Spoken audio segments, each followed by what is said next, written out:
Hello, everyone. Thank you for the introduction. My name is Tom Kehoe. I'm the Global Head of Research and Communications at AIMA, the Alternative Investment Management Association. We are the global representative for hedge funds and also have a representation in the private credit space as well. And I'm here today to talk about the upcoming research piece, which, as has been introduced, looks at the dynamic between the GP and the LP. So I wanted to share with you a couple of findings alongside my esteemed panel, who I will have introduce themselves in a few moments. This research will be out, as I said, over the coming months, probably into early next year, and it's the third piece of research that we're conducting, which looks at that dynamic, anything from the different types of fund structures, fee structures as well, looking at new themes that are emerging in the industry as well, and to the extent that private markets are influencing some of those themes. So something to look out for over the coming months. But without further ado, let me please have the panel introduce themselves, and we'll talk through some of these findings, starting with Nikos. Thank you. Nikos, Thank welcome. You, Tom. I represent the family office, a single family office. We're based in Geneva, Switzerland. We invest across asset classes. My background has been both on the buy side, running hedge fund money or investing in hedge funds, and also on the sell side for a couple of private banks, an American and a Swiss. Right now, the interest is still on finding market opportunities that are structural and we can invest in, or common sense out there, representing common sense. That's Thank you. A quick thing. And Nicolás. Or Nico. Nikos, Nicolás, or Nico, right, to confuse you even more. Excellent. So I'm Nicolas Schmidt-Urzúa. I'm with Silver 8. We're a 7-year track record, 300 million in assets under management, hedge fund on the digital asset space. We look at 2 dimensions of risk, market risk, in which we try to be very conservative, and also on the operational risk, in which we are very conservative as well. So to your point, we didn't have any exposure to the past events of last week. Previous to that, I spent more than 15 years with JP Morgan, where we're selecting managers and bringing those opportunities to our investor base. Thank you. Alexander. And my name is Alex Bebov. I'm the senior partner in charge of BSc Securities, BSc Limited, and BSc Green Energy. We have been involved in 2 funds and 1 investment vehicle, focusing mostly on green energy and sustainability globally. We're raising our 4th fund with emphasis on energy transition in Europe, Middle East, and Africa. And the last fund's performance has been 36% 2 years ago, 47% last year. Green energy in particular is our key focus, and this is what we intend to focus in the future. We've done also investment banking, more than 25 projects in energy sector. And lastly, for me, myself, before BSc, I went to NYU and Harvard and worked for 10 years for big banks on Wall Street and the London City, like JP Morgan and Salomon Brothers Citigroup. Thank you. I wanted to start with the topic of fees. Obviously, that is instrumental to any relationship between GP and LP. So in the research that we'll be publishing, when talking about the headline fee, we found that the headline fee across the industry, and I know there are other industry data providers here as well today, but our survey has found that the headline management fee is around 1.4%. So that's up from 1.3% on average across the industry. We surveyed 150 managers and 40 or so investors. So it was a good spread of managers across the industry, large to small. But interestingly, 80% of those managers have maintained their fee at the same level over the past 3 years. So our sense is that the tipping point that we mentioned back in our previous research 3 years ago, in terms of that management fee reaching the bottom, we think it has bottomed out. And our sense is certainly that, if anything, those fees are picking up, not quite to the headline fee of 2%, but more that suite of fees that you are all aware of when it comes to looking at private markets, but also hedge funds as well. And I'll get the panel's view on that in a moment. But what's interesting as well about that headline fee being slightly higher than what was published previously is the greater incidence of pass-through. So this is where, in addition to the management fee, additional expenses are being passed through to the fund, and this would relate to payment for research, payment for alternative data. So payment for research, we found that 1 in 3 manager respondents were passing through expenses, and alternative data as much as 1 in 5. And operating expenses as well, that could be salaries and bonuses, they're starting to be put through as well in terms of an add-on to the management fee. That being capped at around 25 to 50 bips of NAV. So the headline fee has gone from 1.4 to maybe around 1.6 or 1.9. I'm going to pause there and get thoughts from the panel. My question to you is, do you feel like fees have bottomed out, and is it justifiable that we're looking at this new fee level? Anybody want to take that?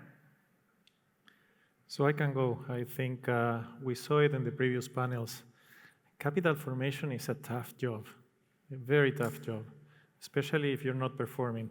So there's always a little slippery slope into that you can go into trying to negotiate on reducing fees, which what we have seen in the previous years. Now, as performance starts coming back, obviously, I think that many managers will try to raise a little bit on the fee schedule. But at the end of the day, the way that I see it is that you pay for what you get, and top line has to be the performance, and then the fee discussion could be like a secondary issue, sometimes to get more assets and please more investors, and sometimes from the investor side also, that are not necessarily doing all the due diligence, searching for all the managers until they find the right one, but settling out for some managers where they can negotiate from the fees. And actually, there is also some pressure that is felt by fund managers and also underlying LPs when it comes to both the revenue side and the expense side. So on the revenue side, certainly with raising interest rates, it's becoming more difficult to make money. So you have to have a more focused strategy. Or for example, if you look to infrastructure funds, maybe you look into going a bit down the development route, not maybe entirely, but partially. And of course, this means even more efforts on the revenue side to make money. Also on the cost side, there is certain inflation when it comes to wages, when it comes to bonuses, when it comes to other efforts. So the issue is who is going to pay the bill, and effectively, it's something that also fund managers also share to LPs, that LPs also need to get a bit more leeway when it comes to a bit higher management fees and capital appreciation fees. Sure. So we'll not get the discount that I want to. I think it's more common sense, and whether we're talking the price of a car or the price of a fund, we want as an investor. So what I would like to see is that the fee that we pay is used for whether it's research, whether it's the salaries, whether it's the production of work that will make returns better and actually risk-adjusted returns better. So I wouldn't object necessarily to paying a higher fee if it's used for proper ways. So you're happy to pay the fee, provided, of course, that performance is delivered, and that's the ultimate exchange. That they do a good job. Performance, performance is expected. It cannot be targeted. So we all hope that we'll get the best performance. So you're happy to do a good job, but not necessarily that they deliver performance, or both. Sometimes, when you're in 2022, you can't expect a long-only manager to have positive performance. And I was going to ask you then, what do you define as doing a good job in today's environment? When you've got interest rates in some certain parts of the world at 5%, what's doing a good job? Paying for cash, or you need to get more than that? That's a good question, yes. That's why I asked it. Yes. Do you want to start? I can start. I think it's, first of all, to do what we agreed on, or what the manager, what the LP asked about, whether that's in-depth research on stock level and producing a portfolio, or whether it's that's putting together a long-short fund or a macro, just sticking to that and doing it the best they can. Yes, you have to beat some kind of benchmarks that we pre-agreed with, or that maybe the fund has set on themselves. And the rest is just expectations, I would say. So it would differ from fund to fund and from investor to investor. I don't know if you agree. Managing the risk in the portfolio, I guess. I think managing risk at the whole level, not just on the market risk, but operational risk is quite important, right? But also, ultimately, I think it's quite important also to fully understand what is the strategy that the manager is doing, and that's the strategy that you're paying for. Right. Right? So that's doing a good job. If within that framework on the unit of risk that you're taking, you're being compensated for that based on the strategy that you define, and the manager is totally aligned to that, perfect. And I think also, just to add to that, it's also to explain to LPs, if you're on the GP side, where you see making money now versus where you see making money in 5 years, and where you see making money in 7 years, because obviously markets are changing with high inflation, and you have to have the strategy of how you would slightly change your strategy and still continue making money for LPs. So the arguments that were made to us and the rationale that was given to us in terms of why those fees are going up, and you've mentioned some of them, obviously the higher operational costs, but the fierce war on talent as well, and the need to be able to keep up with the Joneses, so to speak, when it comes to paying for data and technology. So all of that is seeing the headline fee then being increased through that pass-through mechanism. But there is another part to this conversation as well, is that some very niche part of the industry are deploying full pass-through. And in essence, that is pushing through all your expenses in lieu of the management fee being paid. And that can be as high as 3 to 4 times what the historical management fee has been charged. Do you feel that is, I mean, Nikos, putting you on the spot again, as an investor, and investors generally, are they happy to pay that, given that you get what you say, they're doing a good job or they're delivering for you? Actually, the managers that do have pass-through fees, or at least the ones that I know that have pass-through fees, are the ones that can do it. So they're the big established, they do a good job, great performance, huge teams, and they can do it. So it's my call whether I want to subscribe to that or not, to the fund or not. So usually they do have, they're sought after, or maybe due to FOMO, everybody invests with them. I would go and check. Are the net performance, is the net performance something that we want to invest in? Do we like it? Again, we have some kind of transparency with the pass-through fees. Is it something that we agree upon, that they pay high, they pay well the traders, or not? Kind of easy. I found it challenging when you start, dissecting so much into where you're spending money or not. I think personally, I prefer to have a budget and you adjust to that budget. There may be a manager that is based in London that, real estate, talent, the whole operation things, marketing, it comes to be very expensive, and perhaps instead of being in London, you're in Portugal where it's cheaper. So if you started, defining where the manager is spending, I think it's very tricky. I think it's better to have like one budget and that's it. Conscious of time, so we're going to move on to the next finding. Is around co-investment, and I know this has been mentioned in the private equity panel earlier as well. But our sense is that when we commented on it back in 2019, it was a theme, an emerging theme, but now we're seeing more hedge fund managers offering co-investment and being co-invested as well with investors, and investors are actively seeking co-investment opportunities. And we've talked already about how expensive it can possibly be, if you're allocating to a fund, but co-investment is a way of cutting back on that expense and getting a discounted fee or perhaps no fee at all based on the ticket size. What is your sense around co-investment in the hedge fund space? And when we're seeing it in private markets, obviously it's been mentioned, the private equity side, but also in public markets. Are you seeing the same thing? You want to take that? You want to go? No, start. I think it's very interesting. I mean, there are some family offices or some investors that, they're structured, they have enough resources to do co-investments and to manage the co-investments. I think overall co-investments have become this,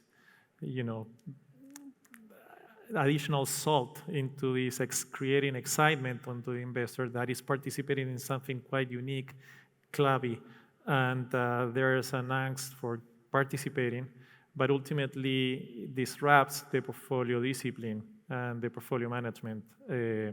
So I think it's tricky. We used to say, like, when inviting clients to participate in IPOs in my previous life, and sometimes getting very little tiny allocation, clients were very excited when the IPO performed, and it was basically, a nice conversation talk that they participated in the IPO of an amazing company. They did 100% in one day, but their allocation was of $1,000. So they didn't really make money, but it was a nice conversation. So I see on the co-investments a little bit of that excitement, but more of a bragg's right than anything else. I think it's risky from the perspective of the portfolio management and discipline. And actually on the private alternative space, we see probably a bit higher hurdle when it comes to requests from co-investments. Part of the story is that it's tougher under high inflation. It's also tougher to originate deals, so everybody's asking for co-investment, but effectively it's not as easy, and fund managers obviously want to be paid the full fees. So typically these days, at least what we're seeing in private alternative space is, let's say it is a 500 and more ultimate fund size. If it's first closing, 100 to 200 to 300 million, typically LPs would start asking for when the level is of LP commitment is more than 100 million. So if it is 100, 150 plus, maybe there is the space of negotiating for either co-investment rights where the LPs are paid half of the normal fees on average, or alternatively, there is obviously the conversation of maybe some small participation on the GP level side. So has that barrier to participate then increased over the last couple of years? So is co-investment then really mainly for the larger manager and smaller managers can't really get involved in that? I think I have seen it probably slightly shift more towards the 100 and plus as opposed to less than 100. Yeah. In due course, and this is probably the story over the last 1-2 years in the back for private alternative space, more or less. And again, also slightly less of the juice for LPs, more or less in that respect. Co-investment started as a win-win for everybody, yes, with the GP being able to gather a few more additional funds for the company, win for the company, win for the GP, win for the LP because there were institutional teams allocating maybe 10, 20, 50 million on this company. But through this democratization, whatever it's called, of the private equity and venture capital, it came to be like a 100K or even 10K games to whether it's a crypto name or a VC or a fintech name, which is becoming a different, it's in a different ballpark, it's a different game. You cannot expect from retail investors or even family offices, I'm generalizing here, to be able to do the work, analyzing what a new setup, a new founded company will do, or even a startup company will do. So it's becoming more of a distribution rather than a true investment. So okay. I would tend to agree with Nico. It's more about the excitement that the distribution agent and the LP can talk about that. Sure. Well, you see it also in venture capital firms, right? Yes. There's excitement of participating in certain deals that not without today. properly due diligence. Is there a risk management issue around that, Nicolás? Of course there is a risk management issue. It's very difficult for, the smaller the organization or the smaller the end investor is, the more difficult it is to manage. Yeah. And I guess they're hiding behind, or whoever invests this small money, they're hiding behind the fact that it's a small allocation, so who cares? It's just like an option. We're paying the premium of an option.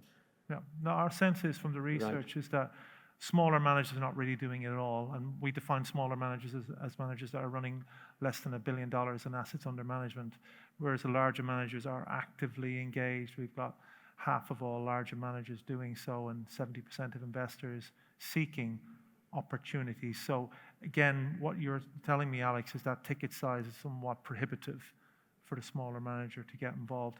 And examples of that in the public market space, that was a surprise to me. I really only saw co-investment as being private markets, but is that something that you're aware of as well, more public market type co-investing?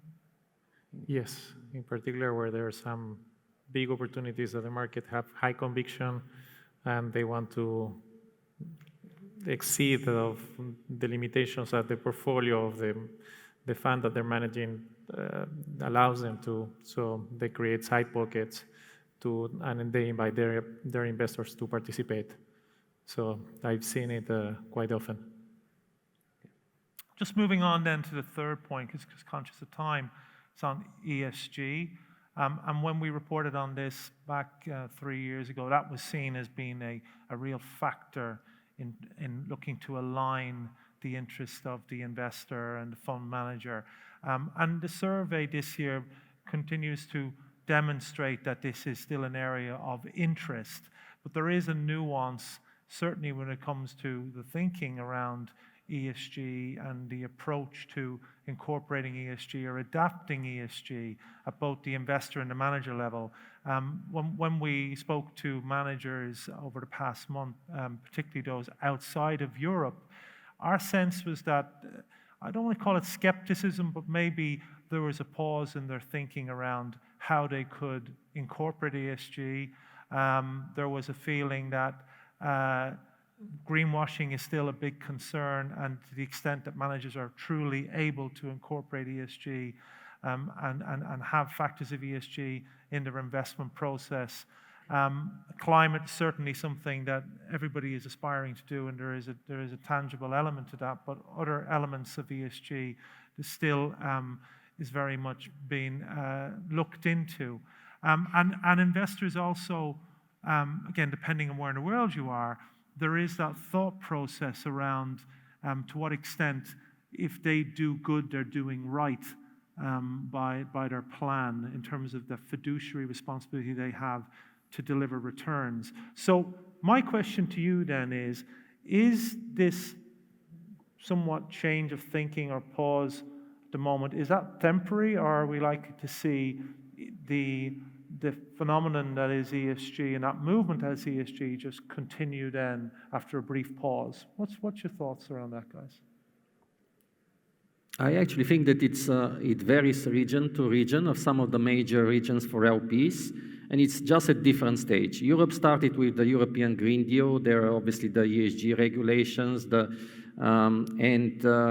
clearly what I see these days in Europe, for example, is that there is less skepticism when it comes to Article 9 funds, which has the highest component of green energy. So obviously for LPs, it's very clear that it's a clear focus to ESG, and it's very straightforward, something which helps climate change. Then the more it goes away from Article 9, the less interest it is that it is something meaningful, and you have to prove much more that this is the case. The Middle East, on the other side, I think I see very exciting signs that it's not only the push because of higher oil revenues coming to more interest to green energy and sustainability, but it's very interesting and very promising to see that you see real solar projects, real climate change projects. I've been 6 times in the Middle East over the last 2.5 months, and I see very encouraging signs, not only at conferences, but real actual projects and real push towards sustainability, and also very much higher interest of family offices, institutional LPs from the Middle East to climate change and sustainability. So, and I see this continuing even furthermore next year. And maybe lastly, so in the US, for example, before the Inflation Reduction Act in August, there was very little interest effectively into green energy and sustainability. Now family offices are starting to speak more about that. I expect that next year we would see more and more specialized sustainability infrastructure and green climate change funds being created across the institutional LP community in the US. So I see also more enthusiasm in the US. So I guess more catching up on Middle East and US, but probably even more excitement than it is elsewhere. Okay, thank you. Observations?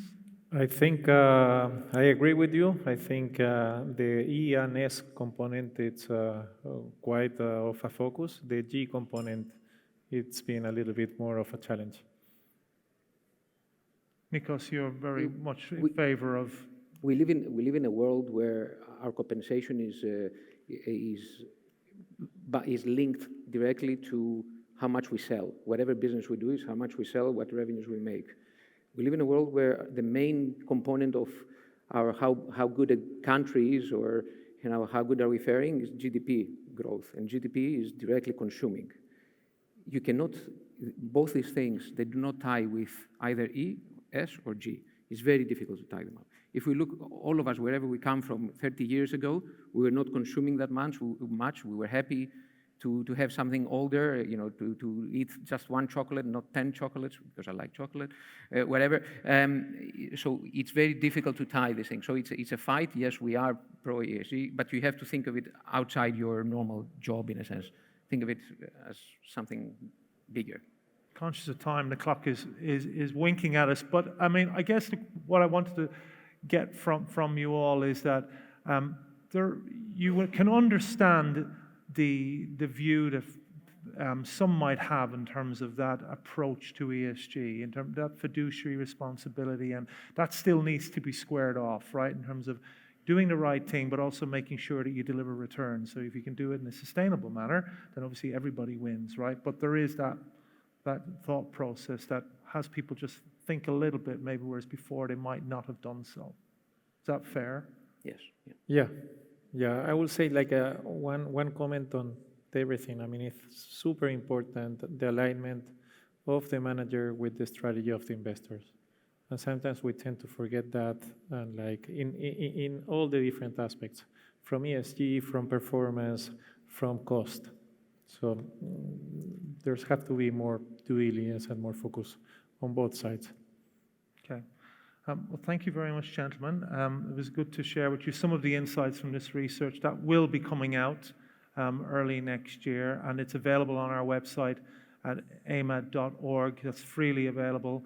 So please do take a moment to peruse that when it does come out. All I have left for me then is to thank you very much for your time. Thank you. Thank you. Thank you, Tom. Thank you.